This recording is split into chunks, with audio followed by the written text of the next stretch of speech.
Welcome to the Genius Factory. Enjoy the video.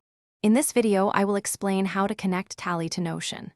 First, ensure you have both Tally and Notion accounts set up and ready.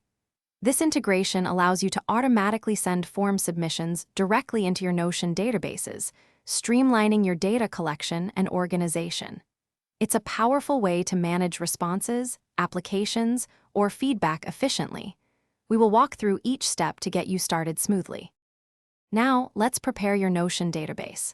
Begin by creating a new database or choosing an existing one where your Tally form submissions will reside. It's crucial to add properties to this database that directly correspond to the fields in your Tally form. For example, a name field in Tally should have a text property in Notion. Matching these property types ensures seamless data transfer and proper organization. Next, we'll connect Tally to Notion. From your Tally form editor, go to the Integrations tab and select Notion. You will then be prompted to connect your Notion workspace and choose the specific database you prepared earlier. The most critical step here is mapping each Tally form field to its corresponding Notion database property.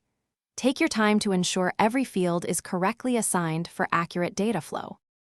Finally, it's time to test your integration.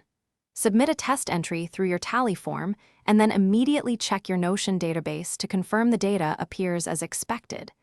This ensures everything is working perfectly.